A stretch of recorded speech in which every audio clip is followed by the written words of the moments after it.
கர்த்தருடைய பரிசுத்த நாமத்துக்கு மகிமை உண்டாவதாக. இந்த நாளிலும் வேத வார்த்தைக்கு உங்களை அன்போடு கூட அழைக்கிறோம். இந்த நாளின் தியானத்துக்கென்று ஏசாயா 32 அதிகாரம் 18வது வசனம்.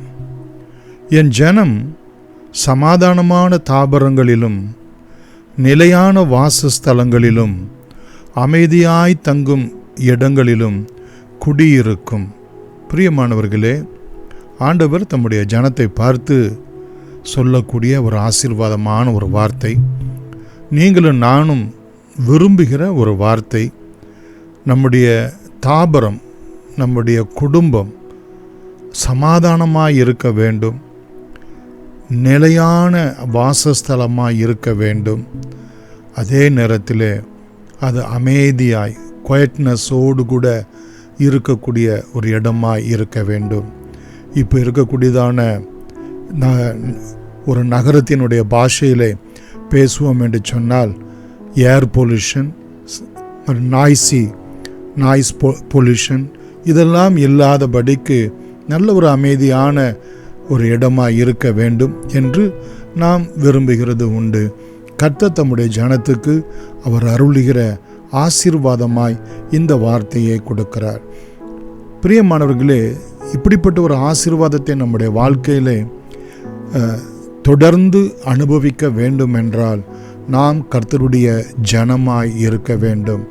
அவருடைய ஜனம் யார் என்றால் கர்த்தரால் ரட்சிக்கப்பட்ட ஜனம். இரண்டாவது, கர்த்தரையே தன் தெய்வமாய் கொண்டிருக்கிற ஜனம். பிரியமானவர்களே, அவரை உறுதியாய் பற்றி கொண்ட ஜனம், அவரையே நம்புகின்ற ஒரு ஜனம். நீங்களும் நானும் அப்படிப்பட்ட ஒரு ஜனமாய் இருக்க வேண்டும் என்று சொல்லி இதே அதிகாரத்திலே பிரியமானவர்களே 15வது வசனத்திலே பார்க்கிறோம்.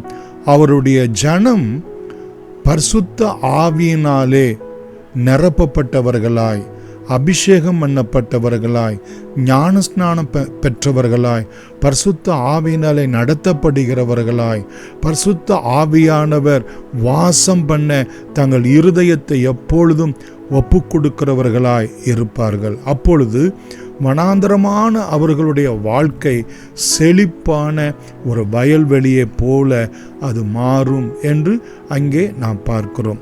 இரண்டாவதாக 16வது வசனத்திலே பார்க்கிறோம், நீதியின் கிரியையை உடையவர்களாக இருப்பார்கள். பிரியமானவர்களே, நியாயமாய் அவர்கள் வாசமாய் இருப்பார்கள். நீதி அவருடைய வாழ்க்கையிலே தங்கியிருக்கும். இங்கு நியாயம், நீதி மற்றும் நீதியின் கிரியை, 17வது வசனத்திற்கூட நீதியின் கிரியை, நீதியின் பலன் என்று சொல்லப்படுகிற வார்த்தை எல்லாம் என்ன என்று சொன்னால், முதலாவது தேவனுடைய ராஜ்யத்தையும் அவருடைய நீதியையும் தேடுங்கள்.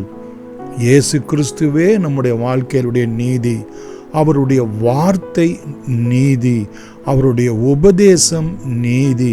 பிரியமானவர்களே, இந்த நீதியை நாம் கற்றுக்கொள்ள வேண்டும், இந்த நீதியை பின்பற்ற வேண்டும், இந்த நீதியின்படி கிரியை செய்ய வேண்டும். பிரியமானவர்களே, ரோமர் 2 அதிகாரம் 7வது வசனத்திலே பார்ப்போம் என்று சொன்னால், சோர்ந்து போகாமல் நற்கிரியைகளை செய்கிறவர்களுக்கு பிரியமானவர்களே அங்கே நித்திய ஜீவன் மற்றும் ஆசீர்வாதங்களை கொடுக்கப்படும் என்று சொல்லி அங்கே நாம் பார்க்கிறோம். சோர்ந்து போகாமல் நல்ல கிரியைகளை செய்து மகிமையையும் கனத்தையும் அழியாமையும் தேடுகிறவர்களுக்கு நித்திய ஜீவனை அளிப்பார் என்று இன்னொரு இடத்திலே நாம் பார்ப்போம் என்று சொன்னால், பிரியமானவர்களே, நாம் நற்கிரியைகளை செய்யும்படிக்கு நாம் தேவனால் சிருஷ்டிக்கப்பட்ட அவருடைய ஜனமாய் இருக்கிறோம் என்று. ஆதலால் நாம் நீதி நியாயத்தின்படி நடக்கிறோமா? பிரியமானவர்களே, நம்முடைய பலன் நீதியின் பலனாய் இருக்க வேண்டும் என்று நாம் எதிர்பார்க்கிறோமா? மாறாக அநியாயத்தின் திரவியம் ஒன்றுத்துக்கும் உதவாது என்று சொல்லி கர்த்தருக்கு பயந்து கைப்பாடாய் சேர்க்கிறவர்களுக்கு அங்கே சமாதானம் உண்டு என்று நாம் பார்க்கிறோம். பிரியமானவர்களே, இப்படிப்பட்ட ஒரு நீதியின் ஜனமாய் ஆவிக்குரிய ஜனமாய் நாம் விளங்குகிறது மாத்திரமல்ல, கடைசியாக 20வது வசனத்திலே பார்க்கிறோம், நீர் வளம் பொருந்திய இடங்களிலெல்லாம் விதைக்கிற நீங்கள் பாக்கியவான்கள்.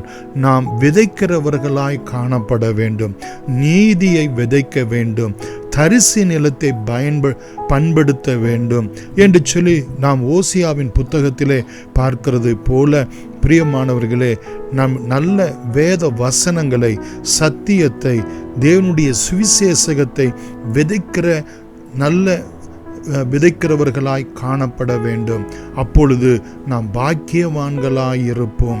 நீர்வளம் பொருந்திய இடங்கள் என்று சொல்லப்பட்டிருக்கிறது. நல்ல ஆத்தும பாரத்தோடு கூட, தாகத்தோடு கூட இருக்கிற ஜனங்களுக்கு, குறிப்பாக இருளில் இருக்கிற ஜனங்களுக்கு, பாவ இருளிலே, சாப இருளிலே, வியாதியின் இருளிலே திக்கட்டு இருக்கக்கூடிய ஜனங்களுக்கு இந்த விதையை, கிறிஸ்து இயேசுவை பற்றி தான் நற்செய்தியின் விதையை, சத்தியத்தை நாம் விதைக்கும்போது மெய்யாகவே அவருடைய ஜனமாகிய நாம் பாக்கியவான்களாயிருப்போம். எப்படிப்பட்ட பாக்கியம் என்று சொன்னால், சமாதானமான தாபரம், நிலையான வாசஸ்தலம், அமைதியாய் தங்கக்கூடிய ஒரு குடும்ப வாழ்க்கையை ஆண்டவர் நமக்கு ஆசீர்வதித்து கொடுப்பார். விசுவாசிப்போமா? கண்களை மூடி நாம் செபிப்போம். அன்புள்ள இயேசு சாமி, இந்த நாளிலும் நீர் எங்களுக்கு கொடுத்த இந்த வாக்குத்தத்தத்துக்காய் நன்றியோடு கூட நாங்கள் உம்மை ஸ்தோத்திரிக்கிறோம்.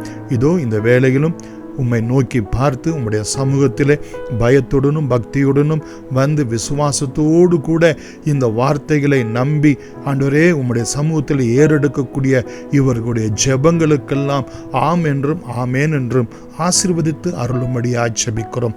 நல்ல ஆவியினாலே நடத்தப்படுகிற ஒரு குடும்ப வாழ்க்கையை கொடுத்து அவருடைய எல்லா வனாந்தரங்களையும்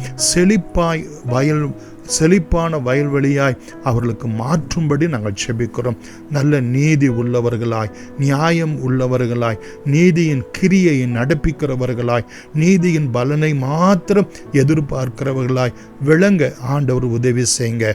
கர்த்தருக்கென்று ஆத்துமா ஆதாயம் செய்யும்படியாய் நல்ல ஊழியத்தை செய்கிறவர்களாய், வேத வசனங்களை விதைக்கிறவர்களாய், சுவிசேஷ பிரதிகளை விதைக்கிறவர்களாய், புதிய ஏற்பாடுகளை விதைக்கிறவர்களாய் ஆண்டவரே இந்த பிள்ளைகள் ஒவ்வொருவரையும் நீர் ஆசீர்வதித்து ஆசீர்வாதம் ஆக்கும்படி இயேசுவின் நாமத்தில் நன்றியோடு கூட வேண்டுகிறோம். எங்கள் ஜீவனும் இரக்கமும் உள்ள எங்கள் அன்பின் பிதாவே, ஆமென். God bless you.